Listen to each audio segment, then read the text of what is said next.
Hey guys, coming at you today with a super exciting recipe video for an upgrade to a recipe I made 5 years ago. I have learned a ton since then, and I have come up with a super delicious and way lower carb keto Oreo cookie recipe. So let's get started.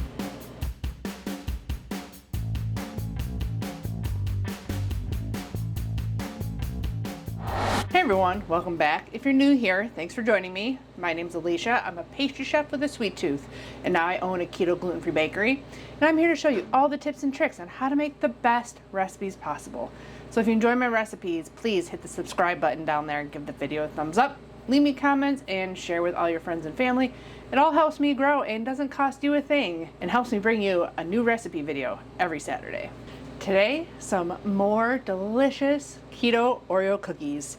Now this took a lot of trial and error, but I came up with a crispy cookie, but one that wasn't super dry. Like, it's not as crispy and dry as a regular Oreo cookie, but when keto stuff tends to be dry, it tends to be like dusty too, and I don't really particularly like that, texture in my cookie. So this is crispy, but still tender and not super drying. I think it's the perfect Oreo. But for this recipe, I literally did not even look at my old Oreo cookie recipe. I watched Claire's. She makes regular things into gourmet versions. So she made a gourmet Oreo. I watched that. I literally took her recipe and my shortbread recipe and kind of combined them to figure out the perfect Oreo cookie recipe. And I definitely had to make a lot of swaps and adjustments, but finally figured it out. Some of these measurements might be a little bit wonky. They're very specific amounts of things, and if you don't weigh it, they may end up spreading more than mine do, but they're still gonna taste delicious. I just wanted to make sure that they were the size that they should be for an Oreo cookie, along with the flavor and taste and crunch and all that stuff. So we need 7 ounces of, I used salted butter. That's one thing that Claire does a lot of, is adding extra salt to the recipes to balance the sweetness. Because a lot of times processed cookies, baked goods, whatnot are just pure sweet sugar, and the salt definitely does help balance that. And as soon as I get this butter in here, I'm gonna put it on top of my stove because it's probably really hard. And we want to cream this, and it's going to take forever to cream if, it's not softened. It's been sitting out, but it's only 61 degrees in here. So basically, it's 2 sticks minus 2 tablespoons. So I did try that the other day. I'm like, can I get it to come out to the right amount? I couldn't with going by the tablespoon measures on here. If your butter isn't super soft, definitely putting it into littler pieces will help. It's 198 grams or 14 tablespoons. Going by grams is much more accurate also. So for Claire's Oreos, she used 2/3 cup of white granular sugar and a 1/4 cup of packed brown sugar. I still cut it back a little bit, but she definitely does things a little bit less sweet. You can definitely cut it down more if you want. It may affect exactly how much it spreads. The important thing is that you like the sweetness it's gonna be. So I kept a 1/4 cup of golden sweetener, which is 48 grams. And then a 1/2 cup of granular sweetener, 96 grams. So 1/2 cup is 96. Should be. It all depends on the grind of your actual granular sweetener. Things change all the time, and that ends up changing the measurements a lot of times too, like cup measurements. Gram measurements are always staying the same. That's why I like to use grams. We're adding that into our butter. You can definitely have that mixing while you get the rest of your stuff going. Now on to the dry ingredients. If you want to see my work, it's a little bit crazy, but this is literally Claire's Oreos, the filling, what she did, my shortbread, and then what I came up with. And then as I'm making things, I ended up adding more of this, adding more of that, then it went down to here, then down to here, then all the way over to here. So that is all just the Oreo. That's how much it took. And then a lot of the times I'm also putting stuff in my tablet as I'm going and changing things. Like, that's not even all the changes I made, because once I got to the filling, I pretty much ran out of room on there. And I did so many tests on the filling, I just started using my tablet. I ended up with the original recipe. It had 1.5 cups of flour. And if you watched last week's video on the wacky cake, where I was talking about ratios and stuff. I ended up actually on 80-30, but I had upped the butter and then I had to up the flour a little bit more to keep it from spreading too much. So if I would minus the butter, I might have been able to keep the flours at 80-30, but I didn't want to mess with it too much more once I figured out one that tasted delicious and didn't spread too much. So for the dry ingredients, I'm going to start with the whey protein because I don't sift that, but I sift everything else. So I did the unflavored whey protein isolate, which is, you know, my flour of choice. And one of my main things with my over 200 recipes, I have staple ingredients, and I don't like to vary too much with the ingredients I use because I want everyone to be able to make all of my recipes with the staple ingredients. I have an ingredient video I'll link up there for you. I don't like to bring in a lot of new products if I don't think they're going to be beneficial to my recipes. I started with the 1 cup of whey and then ended up adding 2 more tablespoons, so 90 grams. I did the 30 grams of coconut flour still. I didn't want to up the coconut flour too much because coconut flour tends to dry things out. So if anything, if I can up the whey protein, I do. And also coconut flour is higher carb. The IsoPure is 0 carbs per scoop. 30 grams I found is more like 1/3 of a cup packed than it is 1/4 cup like the package says. Oh, and I did add additional salt to the recipe even though I used salted butter. I think it definitely does taste delicious with that little bit of hint of salt with the sweet. So she added a 1/2 teaspoon. Oh, I only did 1/4. Now I got salt all over my board. I forgot I took the lid off. Hold please while I clean up my mess. Okay, let's try not to do that again. Next is the cocoa powder. She used Dutch cocoa powder and black cocoa powder. I don't have Dutch cocoa, I just have regular organic Anthony's cocoa powder. I ended up keeping it about the same as she did in her recipe. I did 2 tablespoons of a regular plain cocoa powder, which is 12 grams. And then for the black cocoa powder, I was doing 3 tablespoons, and every time I was getting about 22 grams. In my Recipel app, it says 4.5 tablespoons. But I'm guessing a lot of black cocoa powders are different. I don't really know though.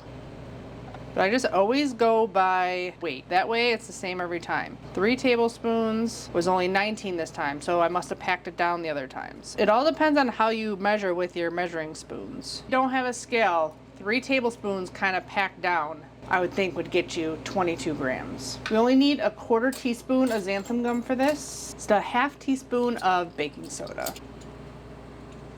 Oh, my butter's starting to melt. We don't want it melted. Okay, probably should take that off the heat. The only other ingredient in here is going to be 2 teaspoons of vanilla extract. We are using the paddle attachment, which usually I would do the whisk, but this works pretty well with how much butter and sweetener is in here. And when you add the dry ingredients, if you use the whisk, it just stays a crumbly mess and doesn't come together like a dough. You can also use a hand mixer, but you're going to be there for a while because you want this pretty nice and fluffy. While that's going, I'm going to whisk this up, get some parchment paper, and I'm using my rolling pin with 6-inch bands on it to roll this out. And it's better to roll it out in 2 batches. So I'm gonna get all that stuff ready while this is whipping, or beating, I should say.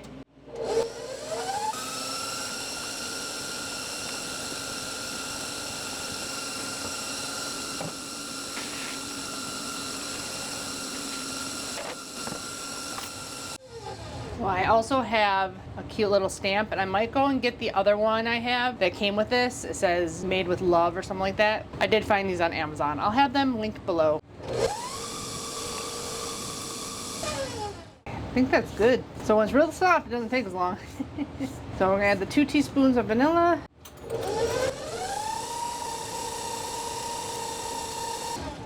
Okay, all your dry ingredients.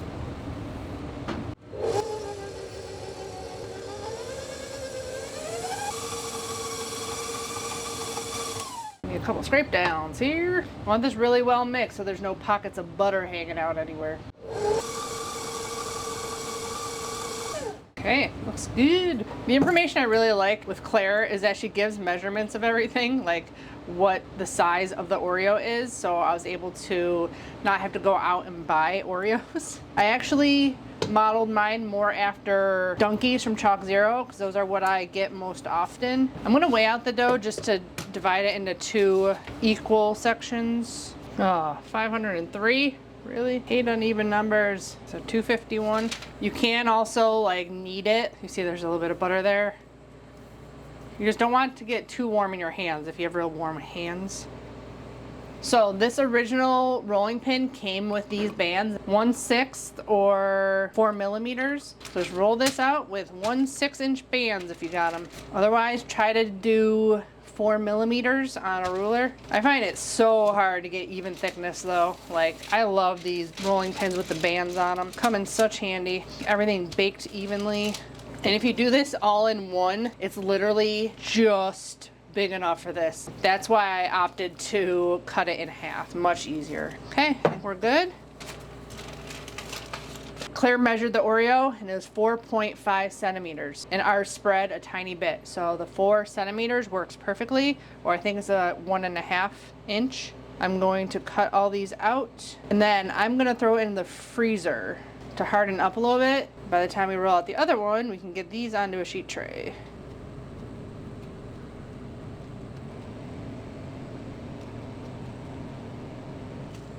You can definitely cut this recipe in half. This does make a lot of Oreos. Into a sheet tray and into the freezer. And same with the next one. Okay, at this point, oven's preheated to 350. Once you start rolling it out, you should probably have your oven at 350. So they don't take super long to freeze because they're pretty thin dough. So the second tray didn't take me long to do it all, and this one's pretty much solid. So putting them on the sheet tray. I do 5 by 7 on a half sheet tray. If you have little bits, you definitely want to take them off. It will make them misshapen. Oh, if you want a dairy-free version without the whey protein, I have a Thin Mint cookie recipe that would be perfect for Oreos too, if you don't want to use the whey. And it uses coconut oil. I would just leave out the peppermint extract, obviously, and I would do vanilla. But it's a little bit higher carb. 4 of these is only 1 gram of net carbs.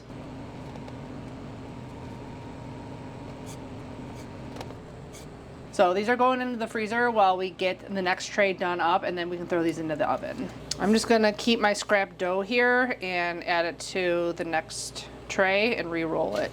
You're gonna need more than 2 trays. Right over here for now.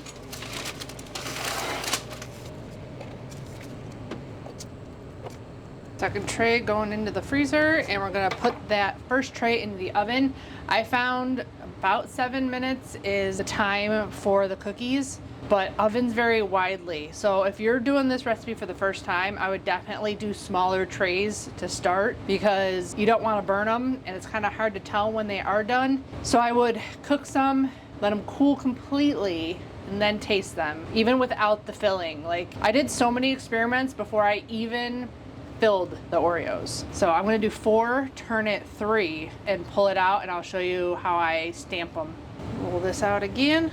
Kind of try to just put it into a rectangle.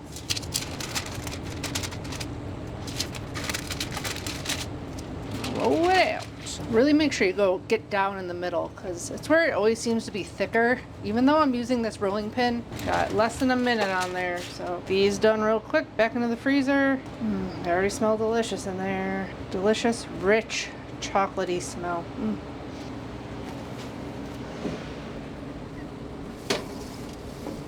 Okay, and another 3 minutes. Put clean towels down. Yes, they are clean. Okay, that was 7 minutes. So then I go and take this little guy. I try to get it in the middle, but it's not the easiest to do. Obviously, you don't have to do this at all. Good without it.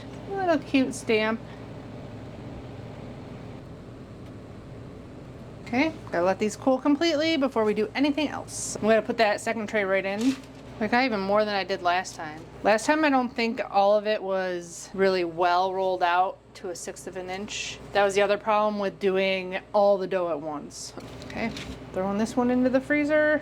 At this point, use this and fold it right in half. We actually need an uneven number here because 35 is not an even number on that last tray we did.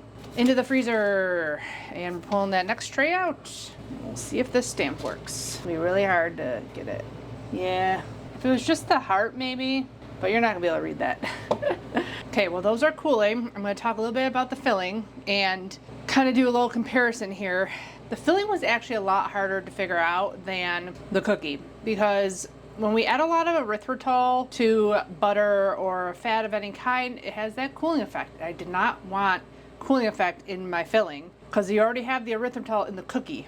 So I tried my best to compare with Chalk Zero, which all I think they use is palm shortening and monk fruit. But every time I whipped up the palm shortening, it got real liquidy. So I would put it in the freezer, pull it out, and it seemed to stay liquidy.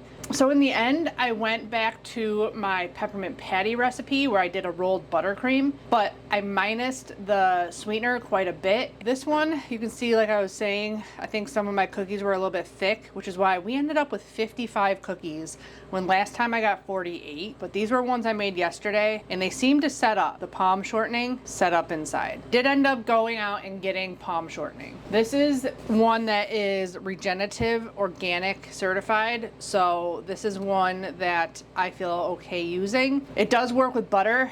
I just feel like at room temperature, it is a little bit soft. You might get a little bit of squish on your cream if you end up using butter. So we're gonna start with 84 grams of palm shortening. Per the back of the package, it's 7 tablespoons if you don't have a scale. This also makes it really nice and white, which the butter was not quite.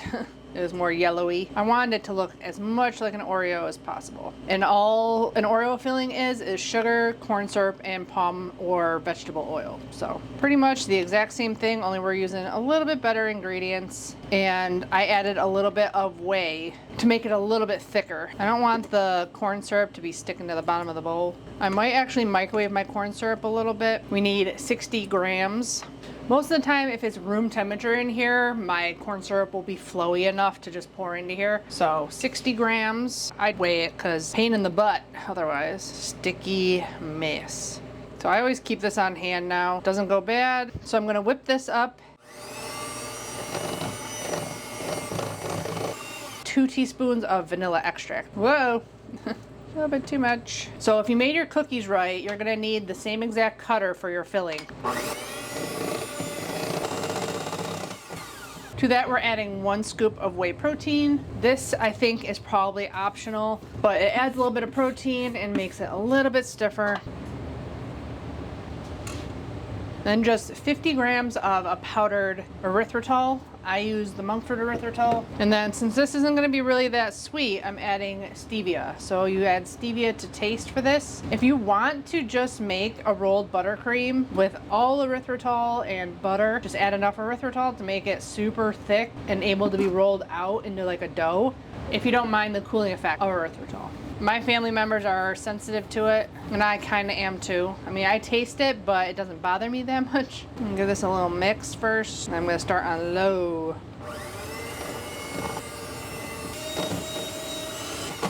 Scrape. Taste it for sweetness. I believe I only added a ½ teaspoon last time. I'm gonna start there. I think that tastes good. Oh, we forgot the salt. It's the other thing. I'm gonna do a ¼ teaspoon of salt in here too.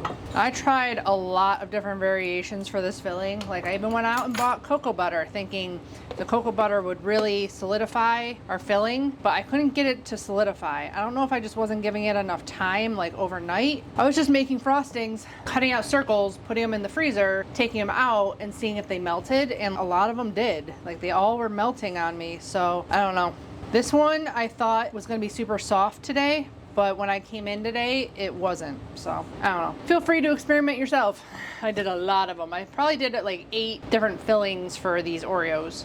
I wanted to weigh this. If there's enough for 2 grams each, we'll have to do it pretty thin. That's what it was when it was 1/8 of an inch thick, 225. So that means we can have 4 grams of filling in each. So I think we'll be okay doing it 1/6 of an inch thick. I like to just kind of go in with my hand first even.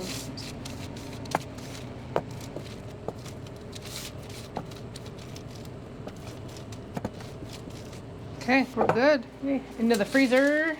And while that's in the freezer, I thought I'd finished cooking these when they needed another round, and I tried to squish that.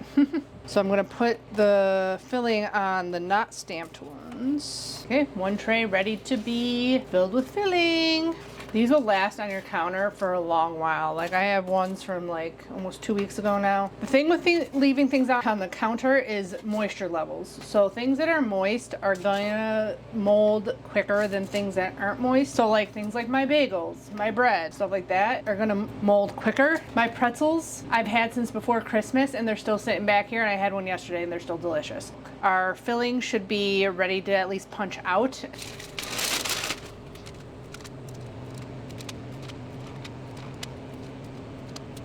Sometimes they come right out, right on your cookies. Usually if it's really frozen, it'll come up back into the freezer.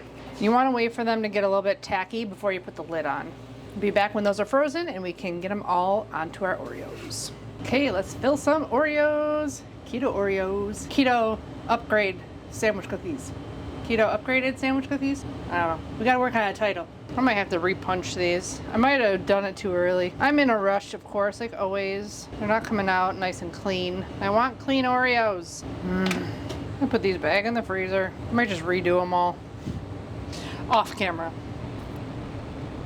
There's our Oreo. Delicious. A little bit thicker than normal Oreos. So ours are 1 gram heavier. I think it's that filling in there. Okay, I let this freeze a little bit longer and I unstuck it from the other side and it works a lot better. So definitely do it that way because now they come right up. Might even put it back in after I get this tray done. Back in the freezer.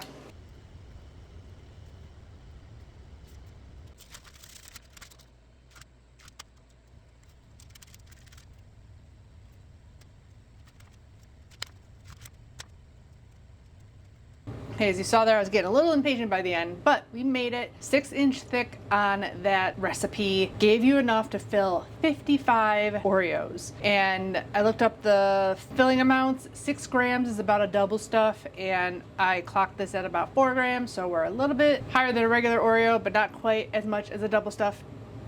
But I think it is the perfect ratio of cream to cookie for me. They are so good. I'm so excited to have a bunch more of these. So I wanted to get cashew milk, but Walmart was out of cashew milk. So I took a bunch of water and did a splash of cream in here. But they do get soft, just like Oreos. And that's how I used to eat my Oreos until I went keto. And the ones that we have now, like, don't get soft in milk as good.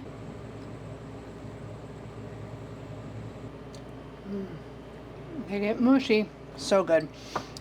They're super chocolatey, sweet, but a little bit salty.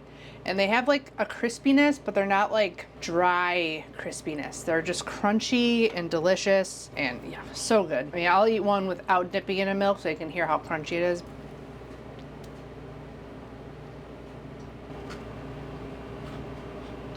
Definitely crunchy.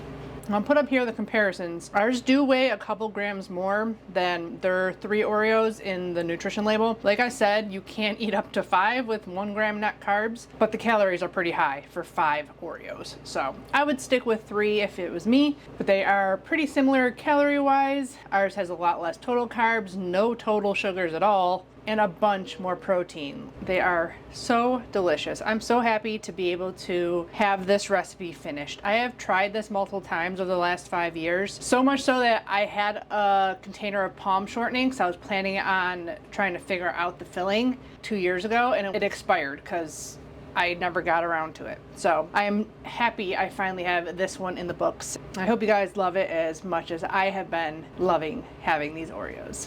So I hope you guys enjoyed this recipe video. Please let me know down in the comments below if you're gonna try it, if you did try it. What other cookies should I recreate? I know people are talking about Tate's cookies. I've never had one, so that's one that would be hard for me to do. I know it's a crispy chocolate chip cookie, but like how crispy? How crispy are we talking? You know, so along with that, I want to get biscottis and Nutter Butters. There's so many on my list, but what is your favorite cookie? Let me know down in the comments below. Don't forget to check out my Amazon shop page. The link will be down in the description box below, along with the stuff I used here to make these Oreos. And the blog post will be down there too, to the full recipe. Give the video a thumbs up if you enjoyed it. Subscribe if you haven't already. And as always, we'll be back with many more keto, low-carb, healthy meals, desserts, and snack recipes. Bye guys. Happy keto baking!